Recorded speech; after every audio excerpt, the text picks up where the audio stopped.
Brian, how would you define leadership? I think leadership is not a role. I think it's an existence. So the biggest and most important thing is to recognize that the trash from your past, first and foremost, is not your fault. First, what does the world say about pain? Right? The world tells us to reduce, eliminate, or avoid pain at all costs. And then look at all the behaviors too that people numb and avoid and disconnect, right? It just is what it is. A combination of shock and force. When he hit the gas pedal instead, threw him up on the steering wheel, up on the dashboard, and before you know it, he's going 40 miles an hour, catapulting across the parking lot right at me, and I had no time to react. Hits our car, knocks me over, runs over me diagonally, tears my spleen, leaves a tire track scar on my stomach, and then continues on to completely sever my left arm from my body. Welcome back to another episode of the Everyday Leader podcast. You are in for a treat today. We have Brian Bogert. He is a performance coach, motivational speaker, and business strategist. He is the founder of Brian Bogert Companies, and he helps individuals and organizations achieve growth by leveraging self-awareness and intentionality. Some of his philosophies include embracing pain to avoid suffering and taking out your emotional trash, which he speaks a lot about on this episode. He's been named one of the 40 under 40 by the Phoenix Business Journal for his leadership. We dive into some really amazing things, an accident he suffered in his youth, how it shaped his life. He also successfully grew an insurance brokerage from $250,000 to $15 million in a decade. And he's the host of the Flipping the Lid podcast, where he interviews leaders and entrepreneurs to flip their lid and impact their stories of success. We're super excited to bring today's episode to you today. It's raw, it's authentic, and we had a great time with Brian. Welcome to the Everyday Leader podcast. Leadership is a choice. Join me, Matt, and my co-hosts Drew and Tate each episode as we break down how to lead powerfully in your family, team, and organization. Welcome to the Everyday Leader. Our next guest is a powerful human behavior and performance coach and speaker. But to understand his story or his message, you need to know his story. And he's a leader who's personally embraced pain to find his purpose, from recovering from a traumatic childhood accident where he lost and regained his arm, to scaling a global insurance brokerage firm into a multi-million-dollar success. Is the owner of Brian Bogert Companies. He now guides others towards sustainable growth and authentic success. And so we're excited to have you on today, Brian. I'm excited to be here. Though I don't know you yet, Tate. Drew, I've had the privilege of spending some time with you, and man, your heart, your vibe, your energy, just you're the real deal, man. And so it was looking forward certainly to extending our conversation here today.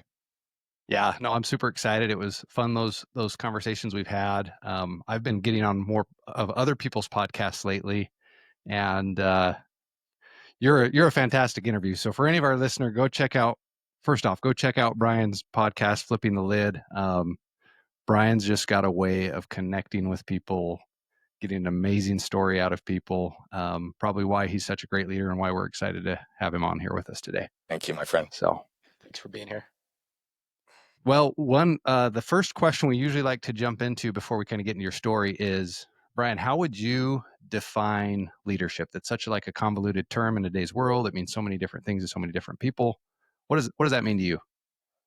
I think leadership is not a role. I think it's an existence. I don't think it's a title. I think it's energy, and it's a connection. It's a way of being, right? When I look at leadership, it's about listening. You know, I have a good friend who is a well-known speaker, and he says, lead enough to listen, right? And I genuinely think that leading is as much about leading ourselves as it is about creating the emotionally safe spaces so that others can actually follow. See, people don't want to follow if they're in a place of protection. They don't want to follow if they're in a place of disconnection, right? They don't want to follow something they don't feel energetically, emotionally, intellectually connected to. Right? They don't want to follow someone or something that they don't believe in. And sometimes it's the little elements of nuance that you could have the greatest plan, the greatest strategy, the greatest team, all the resources in the world, but if you have the wrong person at the top, it doesn't really matter. Right. And I think that leading can happen from in front and leading can happen from behind. It's both. Right. And so for me, leadership is not just like a buzzword. It's a way of existing, because one of the concepts that I teach that we'll get into detail on, I'm sure at some point, is this idea of becoming a protector and a connector. It's about realizing that like you can walk into any environment, whether you want to accept this as truth or not. And I say this for anyone in the room, anybody listening, anybody who's on here right now, genuinely, you can become the thermostat or you can become the thermometer. I have learned for myself and who I am and my energy, I can't hide in any room I go into, no matter how much I try. I can't hide when I'm traveling, no matter how much I try to not, like, I have an energy. And I also know then that carrying that energy, there's responsibility, because with it, I can bring life, I can bring opportunity, I can bring growth, or I can bring damage, destruction, despair, disconnection. That's why I say it's a way of being, it's a responsibility. Yeah, I think that's a beautiful answer. Simply for our podcast's sake and with the conversations we have, is truly the idea that everyone is a leader every day. And it's simply a choice of what you do with it. And so what you said there, I think, fits in just absolutely beautifully. Thank you. Thank you. It's all of that has come from experiences of not believing that in different periods and trying to fulfill roles that, you know, maybe weren't as aligned with myself or the intent as otherwise. So whatever good answers I give you today, I promise you it comes from a lot of pain and a lot of mess ups, because trust me, my life is riddled with them. Well, I guess on that note, let's go there. Take us to the beginning of you know, what created Brian. Yeah. The way you asked that question, I have to like say this totally different, because like that just like you hit on a totally different thread there. Like it was like bing, I felt something totally different. I was like, oh, I can get into my story. But then the way you said that, I'm like, wait a minute, what created Brian? Holy shit, that's like way deeper than like what's your story. I know that's insane, but at the same time, what I will tell you, and I say this always now, it's like who is Brian? I'm a husband and I'm a father first. And the reason I say that is because I've said that for 20 years, but my actions were not always congruent. They are now, but it's also a really strong filter for me to ground myself in the values that I place most in my life, which is, if my wife and my kids aren't good, I walk away from anything else, right? It just, and I've had enough chances to test that. But what created Brian? You know, it is funny. I'll tell you the story that I'm most well known for, but I have to bring you to a little preview of it beforehand because of the question that you asked. Like, what created Brian? My second grade teacher, right after the injury, and I promise I'm not going to like be a cliffhanger much longer. I'm going to tell you all what happened. My second grade teacher said to my mom, I think Brian had a brush with death and he's on this like path to take over the world. And my mom looked at her and she laughed and she's like, Brian was like that from the second he came out. She's like, now what I will ground and I'll say to you guys in later is, this story, this accident didn't define me, but it did ground me. When I was 7, my mom, my brother, and I went to our local Walmart just to get a 1-inch paintbrush. And as we got back to our car, I've always had an excitement and a vigor for life. Like, I mean, you've been with me for 2 minutes. I talk fast, I walk fast, I move. I'm a lot of energy. Oftentimes I say I'm best in bite-sized pieces for people, right? And the truth of the matter is I wanted to get home and put that paintbrush to use. So I was back to the car, ready to go. And my mom and brother were a few feet behind me. And as this happened, a truck pulled up in front of the store and the driver in the middle passenger parked and got out. And the passenger all the way to the right felt the truck moving backwards.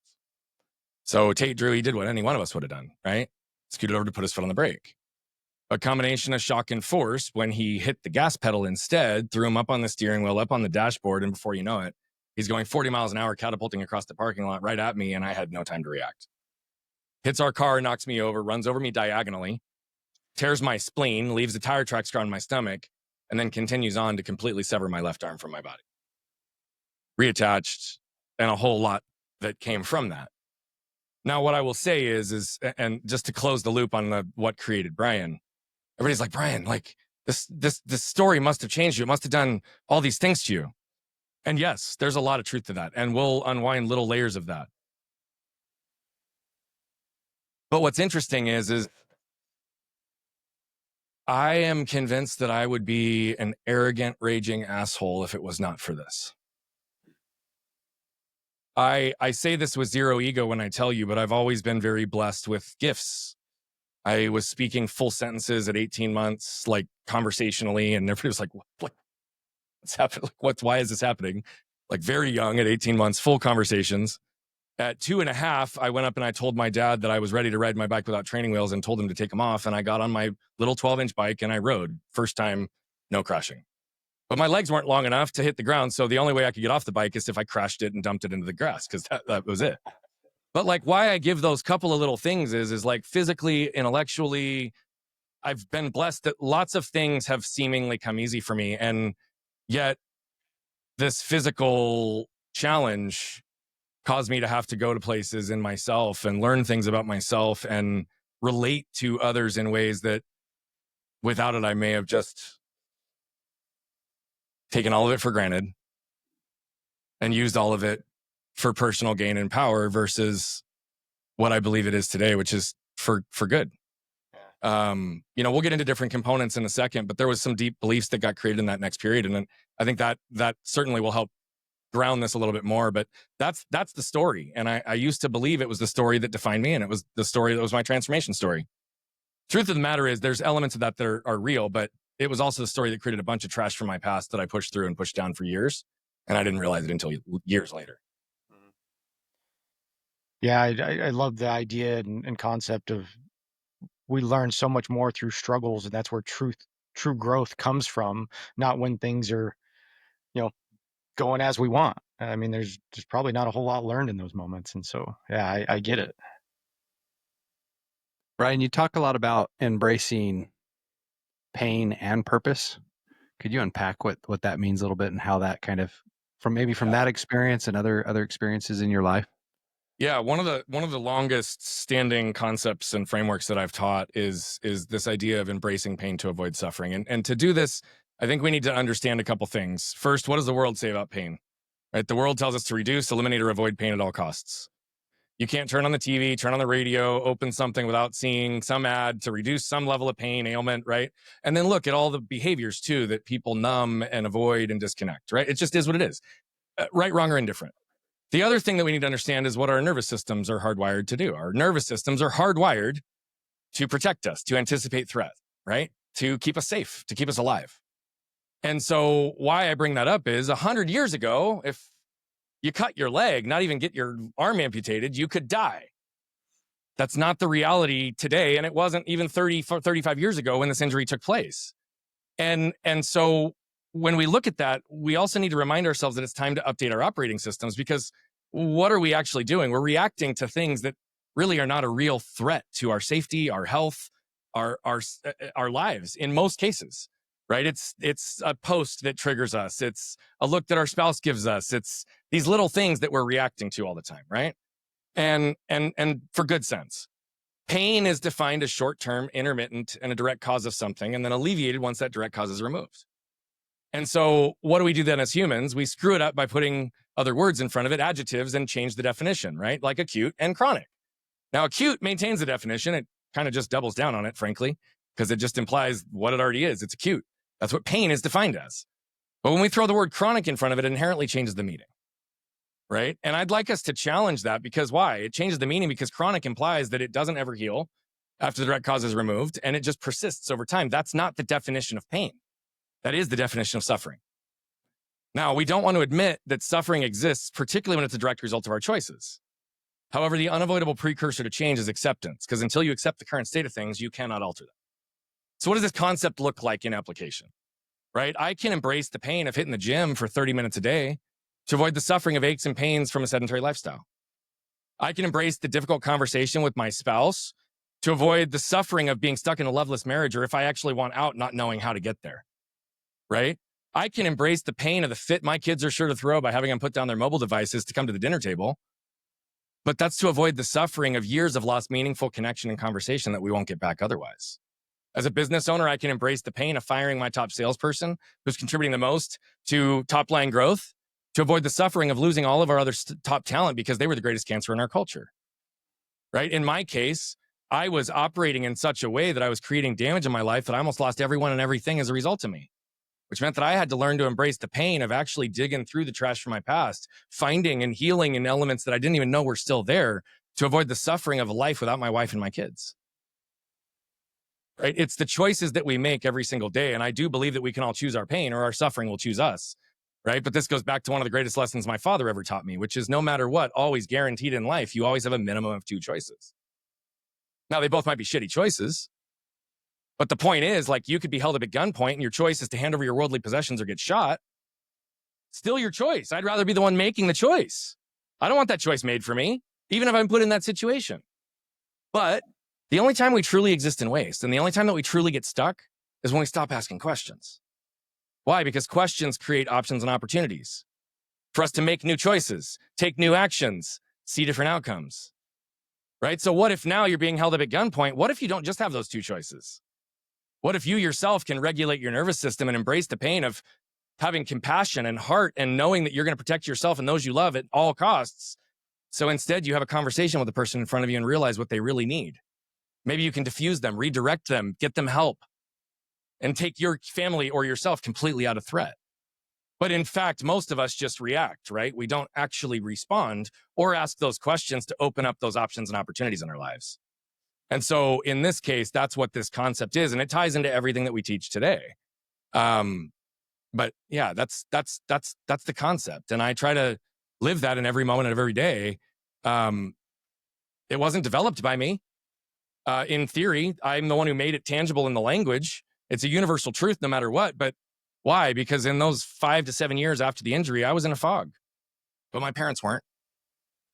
My parents saw the unceasing medical treatments, years of medical treatments, right? All the struggle, and the idea of seeing their son grow up without the use of his left arm was a source of great potential suffering for them. So they literally embraced the pains daily to do what was necessary to ultimately strengthen and heal me. And in doing that, whether it was intentional or not, they ingrained in me this philosophy and way of living that served me very well. So I want to dive in a little bit more. I mean, we hear a lot about, accepting our past and not running from it and sitting in that uncomfortable suffering. What does that look like for those people that are just out there? Like, maybe they can identify a couple things, but they have no idea what that means. Like, Yeah. Or they've do you always do that? avoided it. Yeah. Well, what I'm going to say is it's different for everybody at every stage, no matter where they are. The most simplistic sense is consistently allowing yourself to raise your level of awareness in a way that's not just making yourself more aware of all the ways you should be judging yourself. So the biggest and most important thing is to recognize that the trash from your past, first and foremost, is not your fault. It's generationally inherited. It's actually scientifically, trauma passes through the DNA, right? And when I talk about the trash from our past, what is it? Trash from our past is the emotional triggers, behavioral patterns, and environmental conditions that create cellular memory in our bodies and a set of beliefs that our lives only further validate in the most simplistic sense. Okay. And so if we are not aware in a way that we even understand that these things are happening, or our actions, words, and behaviors are taking us further away from who we are and who we want to be instead of closer to it, or we're creating more damage, right? There's a whole framework that we won't have time to go through today, but there's 5 pillars that we teach. The first is awareness for a reason. Okay. I'll simplify this for the second one, but ownership is the second. Okay. And the reason why is because when we are in a place of reaction, we create damage.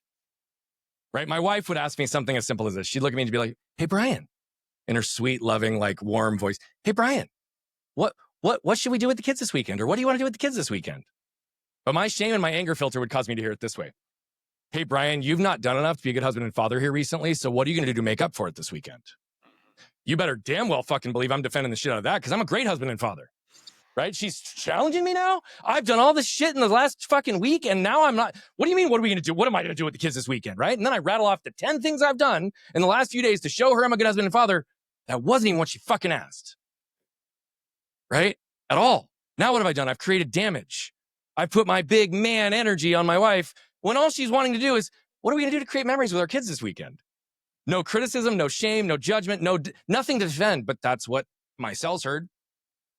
And I'll explain and unpack why later. But why? When you react, you create damage. So part of ownership is recognizing that when you create damage, part of that is creating repair, right? But what's also very, very, very clear is, and this reinforces one of the greatest lessons I've taught my kids since the day they were born, is this: the world will never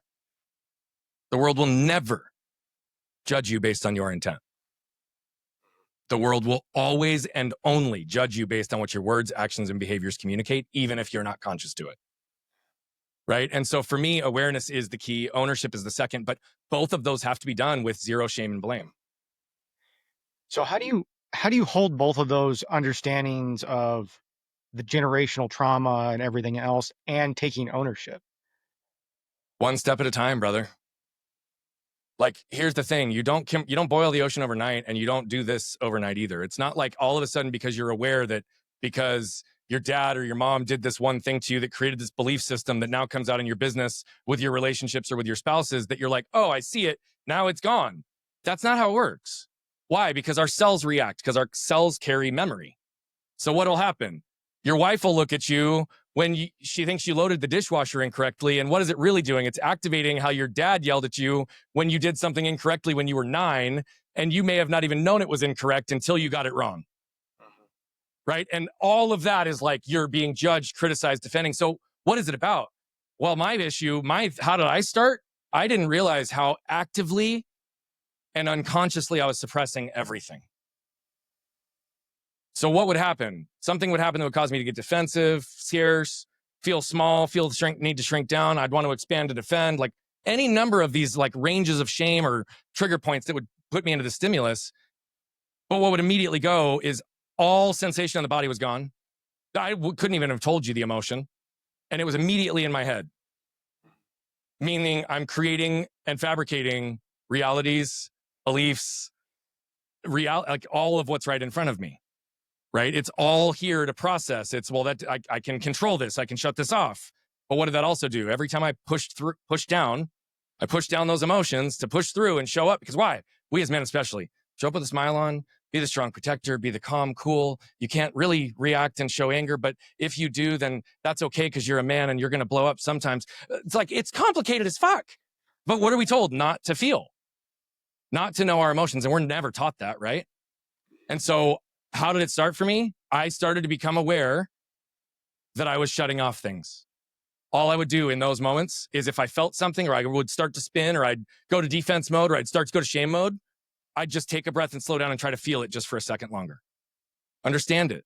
Don't judge it. Don't react to it. Like, where is this coming from? Intellectually and emotionally, am I aligned? Do I believe what I'm reacting to right now with what's right in front of me? Now, I've got a much deeper framework where we walk people through this, but the very beginning of this is just one question, one moment of bravery and acceptance at a time.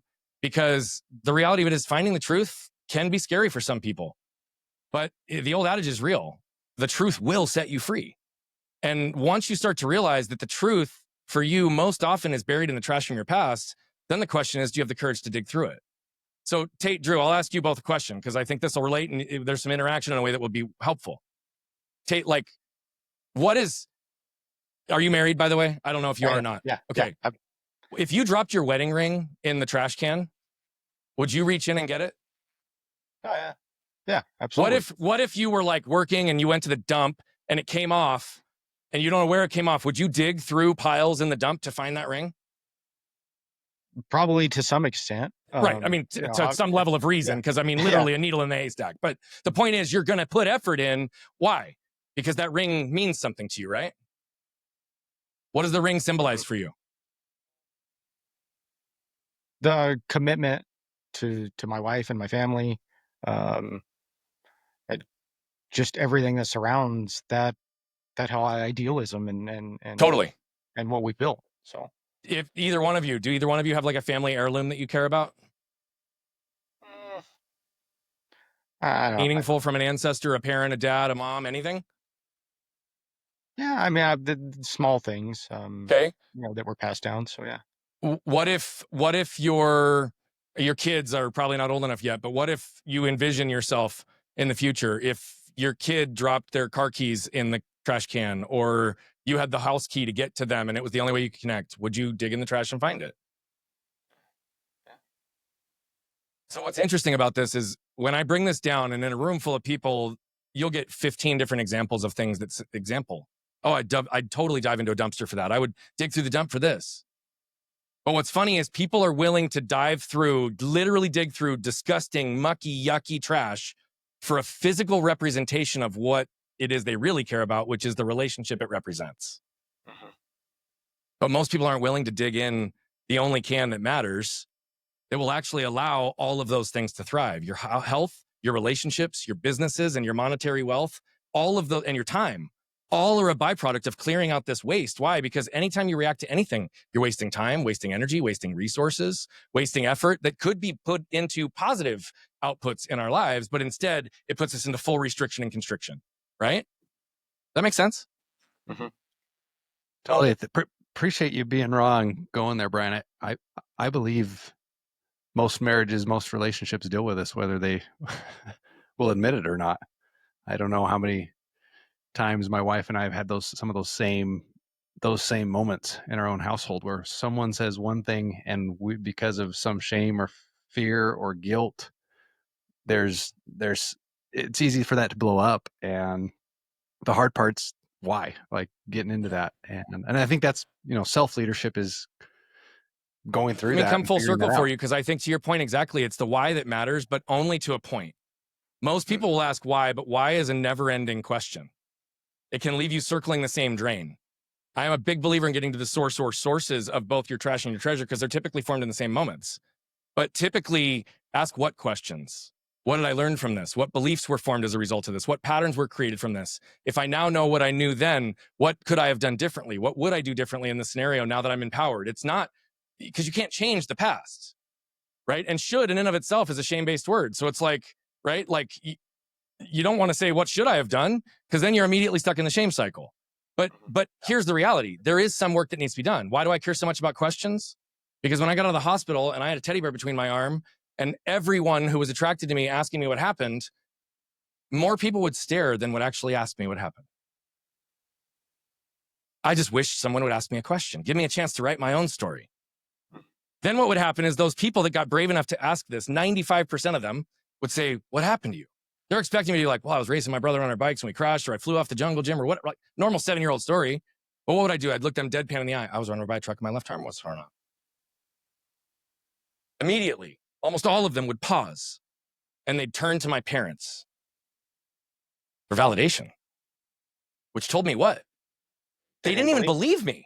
They didn't even believe my own story that I'm living and existing in. And now I'm having to fight, defend, justify that I got my fucking arm ripped off because you can't wrap your mind around it. Like, think about that. How many times does somebody start a business and everybody's criticizing them? They're doing all this shit. Oh, no. Like, and it's just because they can't wrap their mind around it, because then that's what extended to the third piece. Then when they finally picked up their jaws off the floor, they accepted and believed it from my parents. Then what did they do? They viewed me through their lens of what they'd be capable of in my situation, immediately telling me all the things I was and wasn't going to do for the rest of my fucking life. I was 7. You don't know what I'm going to be able to do. You don't know what surgeries are going to happen. You don't know what function I'm going to regain. You don't know what's up here. You don't know what's in here. Like, don't tell me what I'm going to do. Now, what that also did, though, was I started to believe that nobody was going to believe me and that I'd have to justify, protect, or defend, or prove everything. So that was one big piece for me, is that I learned to receive love, validation, and connection through performance. But what does that also mean? It was contingent upon what I did instead of who I was. Mm-hmm. And in the pursuit of doing that, I also lost a lot of who I was that I had to unpack and rediscover later, right? But that also led to a lot of suffering and disconnection. And despite the fact that we had successful businesses, and by 27, the business that I was in was $10 million and growing. I had the house, I had the car, I had the money. What house, what car, what money? That's what the world tells you. I had it all. And yet I was still empty, right? And so there was a lot of pieces that I had to just start to really sit with and understand. But the why is important. And most people are like, yeah, don't go into your past. The past is the past. Fuck that. Because the reality of it is, don't let the past create predictions for your future. Don't let the past create patterns that protect you from living your life. Don't let the past keep you from being who you are. So understand the past, not through the narratives, not through the emotional reactions that take place, but through the work of understanding, right? Like I just explained to you these things. They had an emotional response. They had intellectual beliefs that were formed in them. The only reason I can unpack those 3 situations back to back is because I've done the work now for decades. But what does that also mean? I'm free, right? The protector connector concept is this idea that if we look at the human experience, we all seek and desire 4 things. We all want to feel safe. We all want to feel protected. We all want to feel seen and understood. And we all want to feel connected. These last two are the two that we want the most, but they don't happen unless the first two do. So what happens the second you don't feel seen, understood, and connected? You put yourself into protection mode. Imagine a 35-gallon black trash bag right in front of you, unflat, unarmored. That's your armor. Then the question is, how could you properly expect anybody, your wife, your kids, your clients, to see who you are, what you're willing to do, what you're not willing to do, your heart, your intent, your soul, your desires, your boundaries, your values, delivered through this opaque force field? So the key is learning how to drop it. Why? Because to become the thermostat, you've got to be the one who wraps the layer of protection around the environment so that everybody gets what they want. But what does that mean? You got to do the work, right? Have you guys seen the movie 8 Mile? You know, the last rap battle at the end? Yeah. I did grow from across the tracks. My buddy Bob did shoot himself. He just like throws it all out there, right? To be a protector and connector, it means having a strong spine, which means you've done the work to know who you are, what you're willing to do, what you're not willing to do, your heart, your intent, your soul, your desire, your values, all delivered through this. Why? Because then you can be unwavering in any environment. You have nothing to protect, justify, or defend. You can drop the mic. What does your competition have on you? Silence. Then it translates to the external action. If I know all this and I believe all this, then how do I energetically make sure that I'm not in a place of protection? Shame, disconnect, control. These are all things that disconnect us, right? And the question is I look at my wife and my kids. If they want to come to me for love, light, leadership, consoling, laughter, whatever, do they want to lay their head down on a metal chest piece of armor? No. Which means then I have to choose to open. It's to live unprotected, knowing that if you have to, you can and will protect yourself and those you love and care about. But the second you protect, you guarantee you'll disconnect from the two things you want most, to be seen, understood, and connected. And the second you protect, you will disconnect from who you are as well as what you want. And so it's counteractive to what we're taught, but yet it's also the most freeing behaviors that you can start to learn. My mind just keeps going to self-leadership in this whole conversation as kind of your starting point of taking back control. And I think it's pretty remarkable hearing everybody's different story on how they stepped into that self-leadership and recognized that they need to be intentional about it. And that's what I keep hearing, and I love that. Can you touch a little bit on how getting control of your life, the way you viewed things, owning your feelings, how that's shaped how you've become as an external leader, whether that's to your family, businesses? Yeah. The first thing I'll say, I'm really intentional with the word control, because I don't actually believe we really have control over much. But control is also often used in our lives to create safety for ourselves, right? Controlling our time, controlling our money, controlling our calendar, controlling OCD patterns, like micromanaging.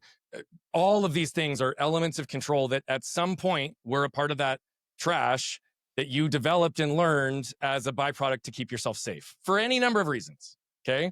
So we have to start there, because for me, the goal is not control, even though I know exactly what you were meaning by that, which is like, I want to be able to feel like I can own my life and influence the trajectory, right? Not be in this place of like always being reactive. But the reason I highlight that is that's part of it, was the path to surrender. See, I was a fighter for most of my life, but a fighter also meant I was controlling every variable and inputs and everything. And it also was a place that I wasn't allowing myself to breathe, allowing the space to get quiet, or allowing the space to actually trust myself or the broader vision, goal, whatever, right? That you are living and believing in. And so for me, it was really a systematic process of like surrender and trust along the way. What I will tell you though, is I'll make it really tangible, because I would say that the biggest inflection point came with the situation with my wife and my marriage. And that was 4.5 years ago, that we had a conversation that went from believing I was in the best place in my marriage we'd ever be to not knowing if I was going to be married for 30 days. Like, it was that bad. And it was the choices that I made in those moments and those coming moments that set the foundation for even the continual work I'm doing today. What I will close with, full story, and I will give you the answer to your question, is that my wife and I we've now been together for 19 years. We hid from each other unconsciously for 14.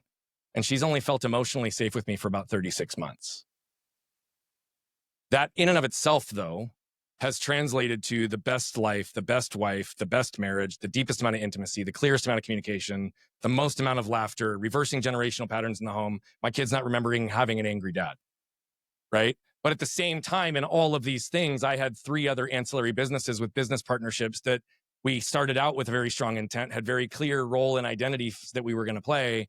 And yet, because I still was not clear enough in myself and my value, I also could not set and enforce boundaries and maintain accountability. So it also led to a significant amount of emotional and financial extortion and some of the biggest and frankly only losses I ever had as an entrepreneur, which were all flawed in my level to communicate, connect, and be clear in myself.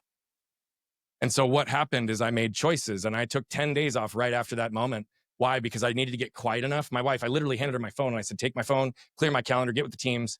And I went deep every day doing intentional work, which some of it was structured and some of it was very unstructured. But I was given some gifts and space to really be able to feel what I needed to feel and start to at least shine some lights in the areas I needed to do work. For me, the biggest thing is I had to stop reacting. Stop reacting externally, stop reacting with my words, stop reacting with my energy, and then ultimately starting to learn to not have my micro expressions react what was happening on the inside until I was ready to make sure that I was congruent. Why? Because my wife and I had 14 years of patterns going into that, which also meant that even a look on my face, even if I wasn't reacting or doing anything, I'd still fucking get in trouble. And I'm like, I didn't even react. I can't help what happened inside me. But what does that mean? I ate shit for 6 months. Why? Because she put up with me for over a decade. I was the one that was creating the problems. And that wasn't that she didn't have work to do. It was that until trust could be reestablished in myself and within our relationship, no growth was possible.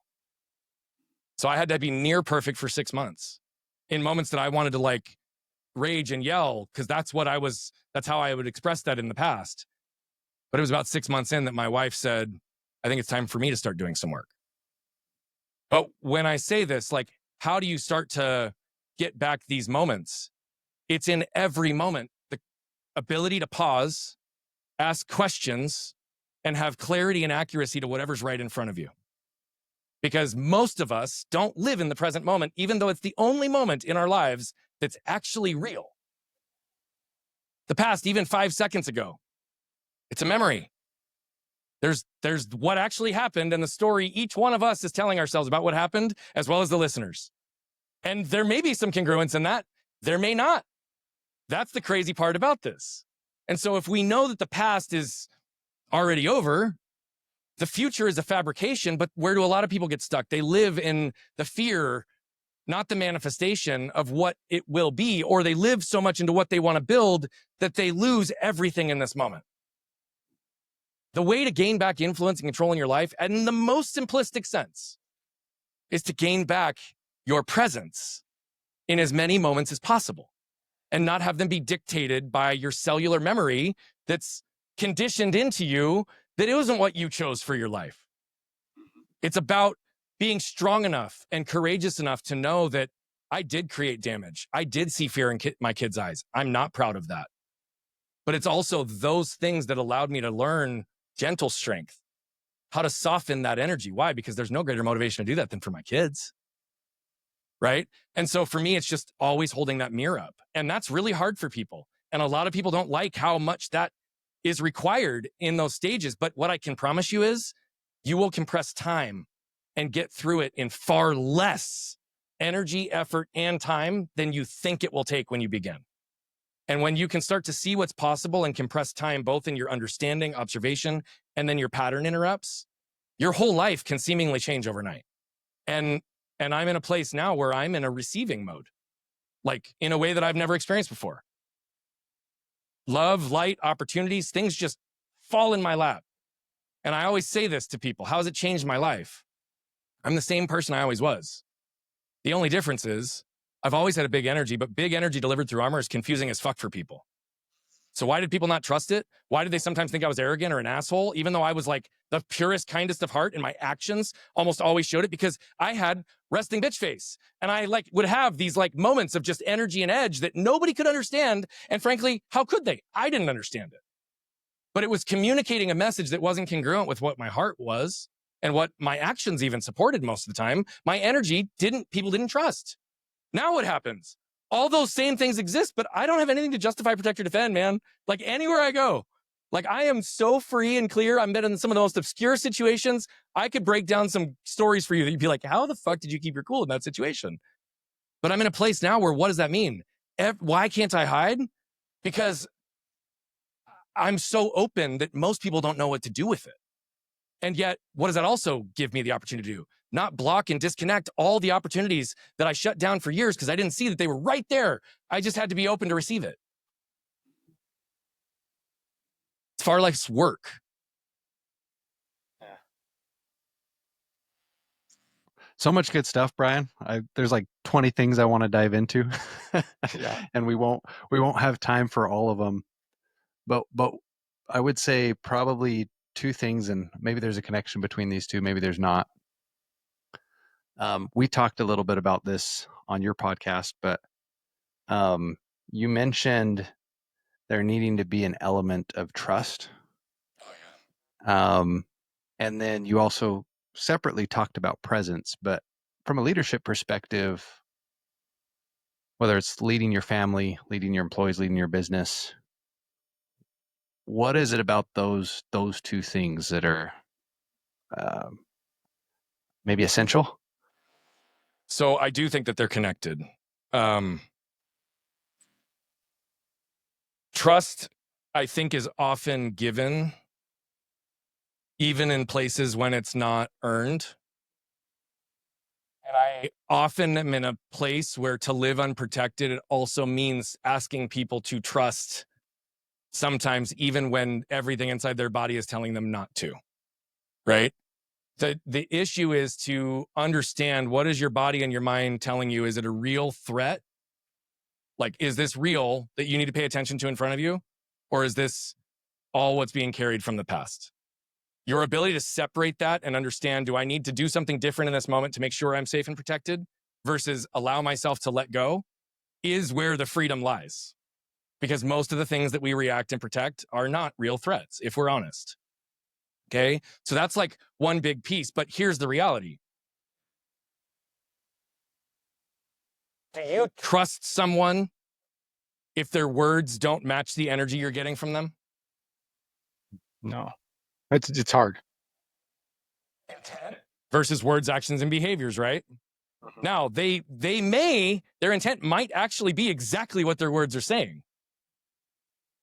But if their energy doesn't communicate that, you don't believe the words.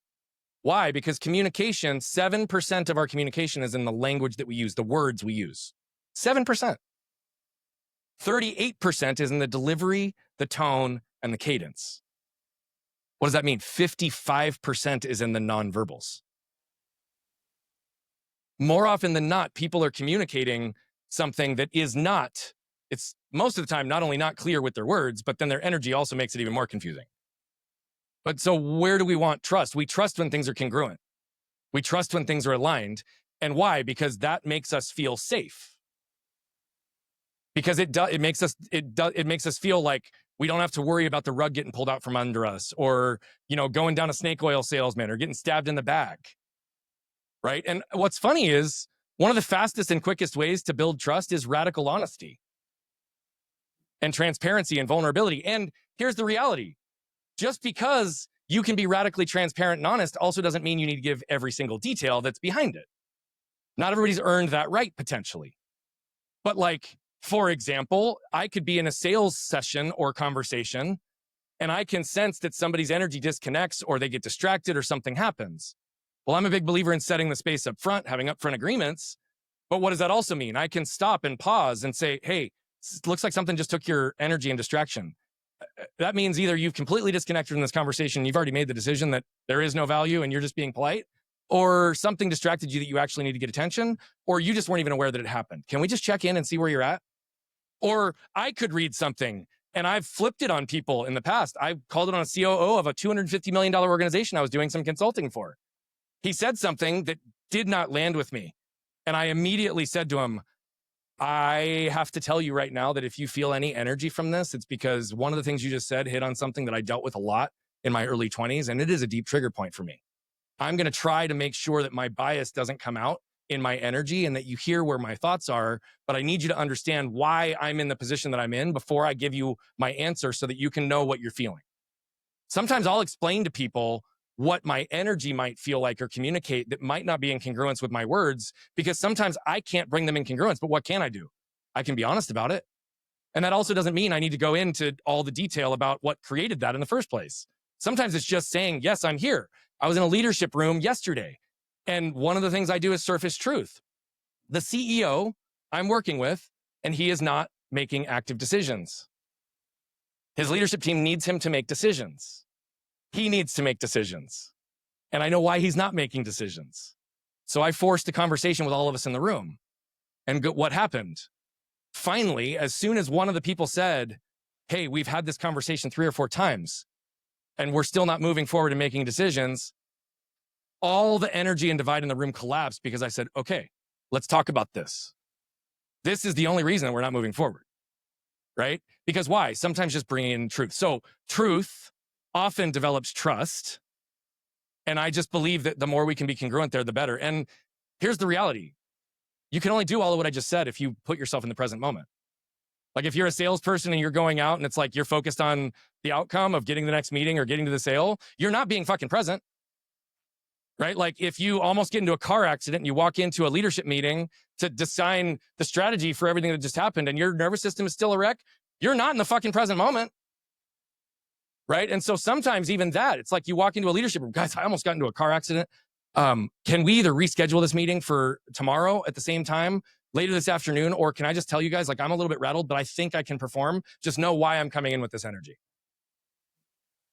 It's so simple, but yet very few people live this way. And it would make so many of our problems dissolve if people would just ask the right question and speak the truth and try to be as present as possible. Trust would just exist.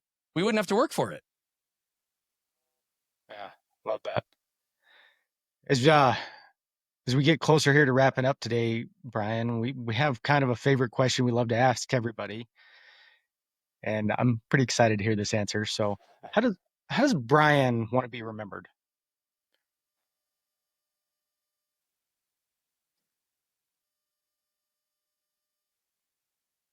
The timing of this question is very relevant. Because I'm in a mode right now where that's evolving.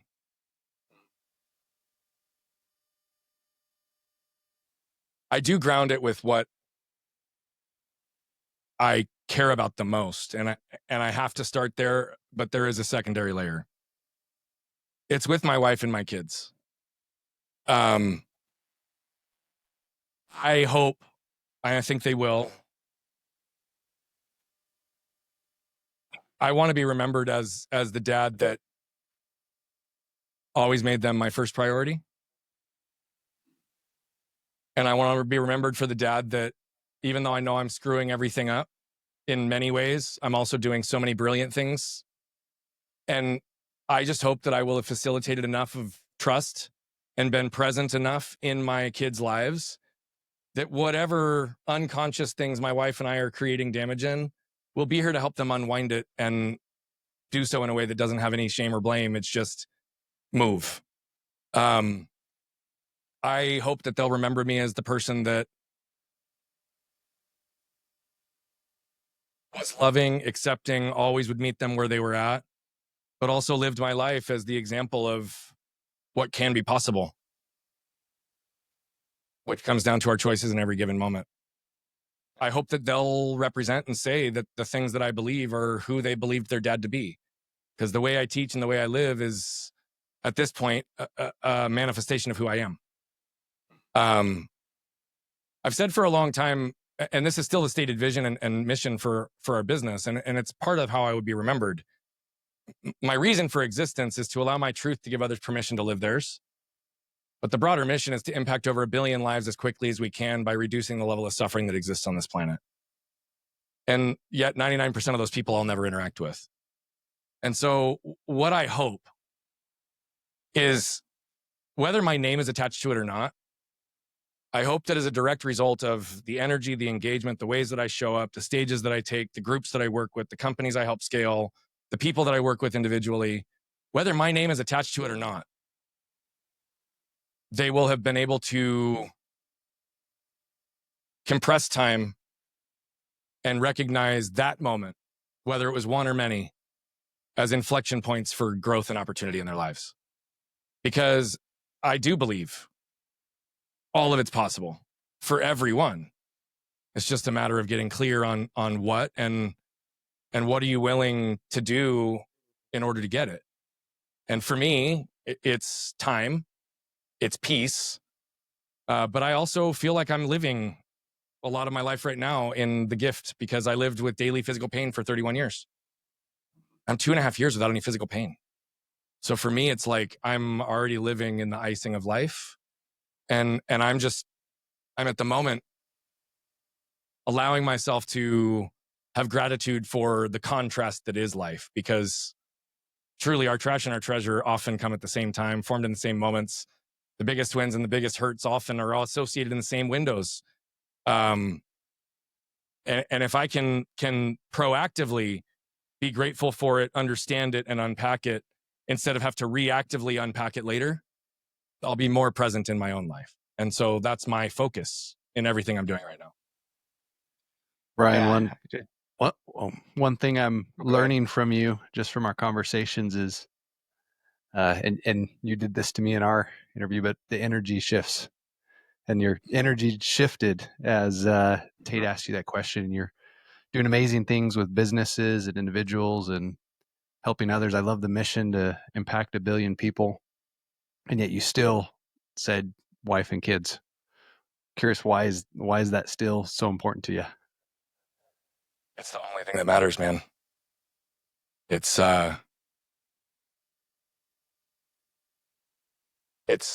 becoming a husband to a woman that has always challenged me to be better when I've always challenged myself to be better. A woman that was patient and tolerant with me in all the years when I was creating damage that she didn't deserve, didn't have to tolerate. There's no guilt and shame for that anymore. And there's no guilt and shame even for the moments that I had with my kids, but I've always been a good husband and father, always. I really have. Like, and I'll stack myself up against anybody. And that would be the first fucking thing I'd defend. Like when I'd feel like I was getting criticized, be like, fucking look at all these other people. Like, are you kidding me? Like, but the reality of it is my kids have been my greatest teachers. They're my greatest mirror. And why I'm so contemplative in this time, in the way that you're right, there is an energy shift. And I'll bring it full circle, because it's real, and it's a pattern that exists in my life. One, I just turned 40, and that in no way is like a bad thing for me. Like, age is a number, but there's been a weird shift, and it's been happening for months leading into it, that I'm just reevaluating certain things in an even deeper way than I did before. But the second is my birthday, the time between my birthday and the anniversary of the accident. The anniversary of the accident is August 10th. And literally almost every single year for 33 years, it'll be 33 years this year. For 33 years, almost every single year between July 19th and August 10th, and the couple of weeks before or after that, there always is some radical shift or change in my life that ends up being a gift. And I'm in the middle of it right now. And we just spent 10 days in New York. Why my kids? Because my kids are fucking brilliant. They need even more from me than I have given them. And they deserve even more from me than I have given them. And in my son, it's my responsibility to teach him how to be a man, how to love on his women, protect those that he loves, boys included, if that's what he ends up liking. I don't care, but it's like to be the man and show respect and care and kindness and exist with gentle strength, right? My kids never deserved my big man energy, but they got it because I didn't know any better. My daughter deserves to learn what it's like to be treated the way she deserves to be treated today.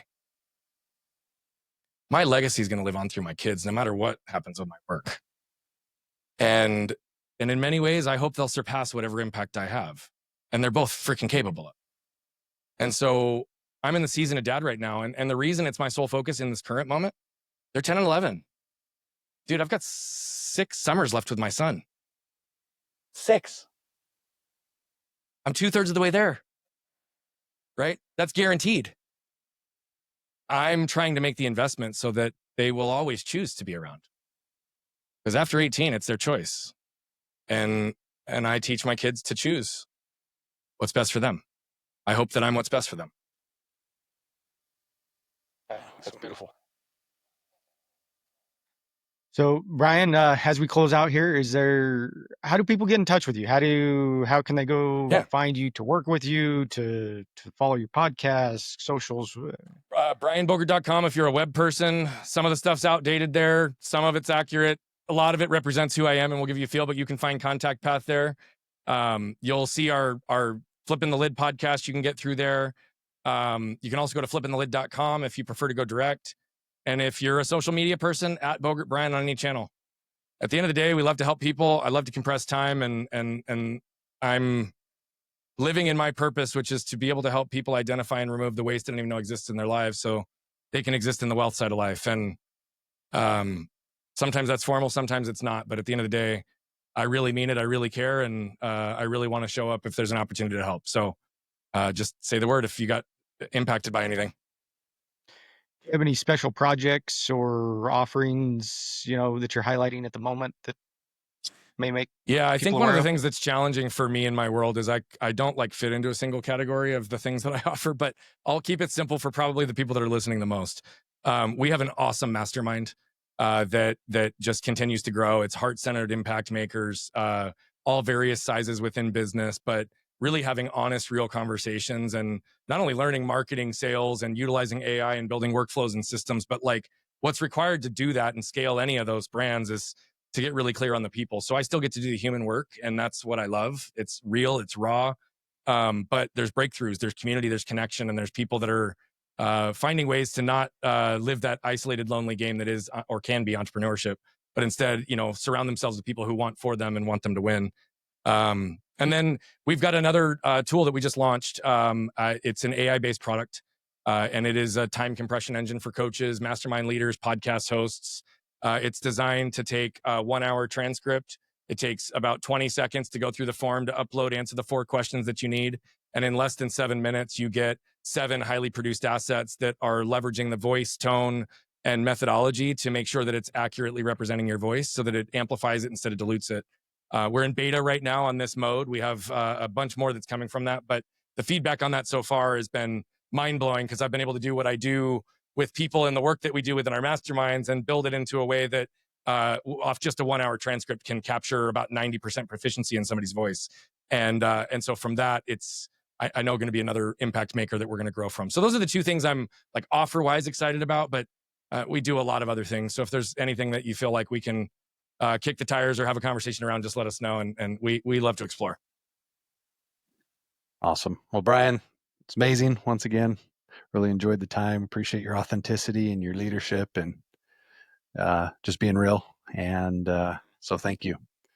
I really appreciated this conversation. This was awesome. Well, gents, I appreciated it too, because it's real, and that's because of the 2 of you. So I reflect it back. Thank you both for not only building a platform that allows me to come and speak some good into the world, but to be able to collaborate with the 2 of you. And it's not lost on me how much this craft takes and the dedication to surfacing people's stories and helping create those pathways for others to learn faster through other people's stories. It takes special people, and you're some of them. So thank you very much. And I just say this because you both said hey, there's about 20 other things we could ask you.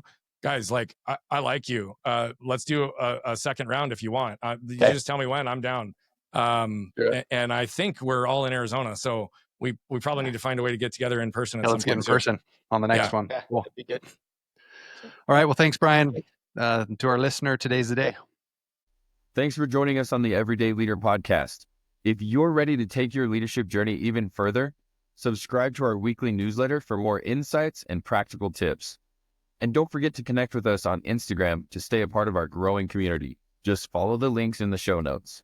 If this episode impacted you, please help us spread the word and share the link with a friend from wherever you're listening.